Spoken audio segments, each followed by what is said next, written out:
I don't tell people this part. They see an old man on the porch, yard trimmed, waving at kids walking home from school. But they don't see what I carry. They don't hear the last thing she ever said to me because I didn't pick up the phone.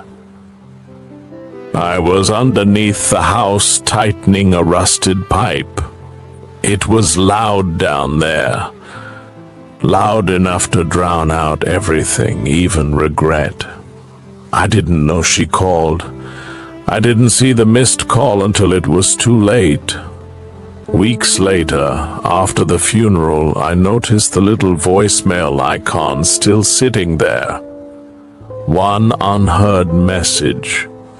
My thumb hovered, my stomach dropped, and I finally listened. It was short. Hey, just wondering when you'll be home. I think the apples are going bad. Love you. I replayed it until the sound wore thin, then it vanished, deleted by accident. Now I only have the echo, muffled, half-remembered, gone. I'm 94, retired mail carrier, Indiana my whole life. Married to Ruth for 53 years. No scandals, no affairs, no screaming matches. We paid our bills, did the dishes, and mailed the birthday cards on time. People thought we were solid. From the outside, we were. Routine is a powerful disguise. Every morning, 6:15. Same breakfast, same thermos, same route. Hundreds of streets.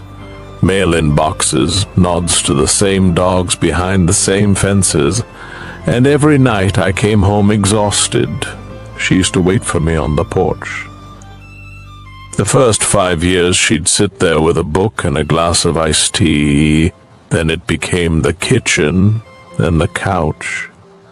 Then she stopped waiting altogether. Not out of anger, out of habit. We didn't have a dramatic breaking point. No betrayal, no big lie, except one. I believed doing the right thing meant life would work out. Work hard, pay your bills, be decent, stick around. I believed that was enough. It's what my father did. What his father did. So that's what I gave her. But here's what I didn't understand. Being there isn't the same as being present. I sat next to her for 50 years and never asked what was breaking her heart. I didn't ask, she didn't say, and slowly, without realizing it, we became polite strangers. The damage didn't arrive like thunder. It arrived like maybe next week. She'd ask if I wanted to visit her sister. I'd say I was too tired. On Sundays, she'd bake for the church. She'd ask if I'd come along. I'd say maybe next week. But next week always looked like the last one. Sometimes I'd bring home gas station flowers to patch over the quiet. But nothing ever bloomed from that kind of love. And then one day she stopped asking. That's how it happens. Not in big, loud moments, but in silence, in changed tones, in quiet dinners, in a question that never gets asked again. Looking back, I can't find the moment everything went wrong, because it didn't. It just never got better. That voicemail wasn't a grand goodbye. It was about apples. But I know what it meant. She was still waiting for me to come home. 3 months after she passed, our son came over to help clear her side of the closet. He was folding one of her sweaters, the blue one with the little pearled buttons, and he said softly, like he'd rehearsed it, "You weren't there, Dad." "Not really." I didn't answer. I just stood there holding her shoes. A pair of her reading glasses sat on the dresser.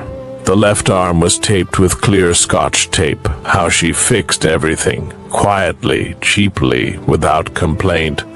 That blue sweater, she wore it when she sat at the window. I always thought she just liked that spot. Turns out she was watching the street, hoping I'd come up the walk a little earlier than usual. I never did. On our anniversary this year, I stayed home. Didn't answer calls. Didn't go anywhere. Just me in the silence. I opened the fridge, and there it was, one of her old grocery lists stuck under a magnet, her handwriting still neat. Bananas, milk, string cheese, apples, the apples again. There was a bowl of them on the counter. Too soft, one starting to rot. The smell was faint, sweet but turning. I didn't throw them out. I just stood there, staring at the list. Then I sat down in her chair, and I didn't move for hours. It's strange, the things that hurt. Not the funeral, not the sympathy cards, not even the empty side of the bed. It's the normal things that become unbearable. The house settling, the porch light turning on by itself, the space beside you on the couch that used to mean comfort. Now just a reminder. That night I made her dinner, her recipe, chicken and green beans, but it didn't taste the same. I couldn't figure out what was missing. Sometimes I think it was her voice in the kitchen, humming that old tune from 1972. Sometimes I think it was love. And I'd never really tasted it before. And then I did something I hadn't done in years. I took her photo off the mantel and spoke to it. I'm sorry, I thought I had more time. No answer, just the old house breathing around me. She waited her whole life for me, and I never came. Not really. I came through the door, I brought in the mail, I kissed her cheek, but I never arrived. I never turned off the TV just to listen, never sat down and said, "Tell me everything," never asked what she was afraid of. I thought presence meant proximity, that if I provided, that counted. But I was a ghost in my own house, passing through, always tired, always distracted. I look back at pictures now, vacations, birthdays, backyard barbecues, my arm around her shoulder, smile on my face. But my eyes, they're looking somewhere else, half a step ahead, planning the next errand, the next repair, the next Monday. Ruth was never easy to fool. She didn't call me out. She just loved me anyway. That's the part that wrecks me. She loved me through all of it, even when I missed parent-teacher night, even when I worked through anniversary dinner, even when I forgot to ask how her blood test went. She never raised her voice. She just got quieter. One winter, I came home and found her at the kitchen table in that same blue sweater, threadbare cuffs, folding laundry, my shirts mostly. The room smelled like fabric softener and gas heat, warm but dry, almost stale. And she said, still folding, not looking up, "You know, sometimes I talk to you in my head because I know you're too tired to listen out loud. I should have said something, anything, but I didn't." I kissed the top of her head and told her I was going to shower, She didn't stop me. She just said okay. That night she fell asleep with her back to me, and I stared at the ceiling, listening to the quiet, wishing I knew how to break it, but I never did. Years passed like that. Little gestures, quiet meals, familiar patterns. We stopped asking questions that required real answers, and then she was gone. Tuesday morning, she said she felt dizzy. I told her maybe it was low blood sugar. She said she'd lie down for a bit. I left to get groceries. When I came back, she was still there, peaceful, still. Her hand resting on her stomach like she'd just finished a prayer, and the apples were still sitting on the counter. I don't remember dropping the bag, but I remember the sound, thud, roll, crack. The bananas hit the tile. A can of soup rolled under the table. She never stirred. They told me it was fast. A clot, maybe. She probably didn't feel a thing, but I did. I felt all of it. Everything I hadn't felt in decades came crashing in at once. 2 weeks later, on our anniversary, I found the note. It wasn't meant to be found. Tucked inside her recipe book, folded around a faded photo of us from 1969.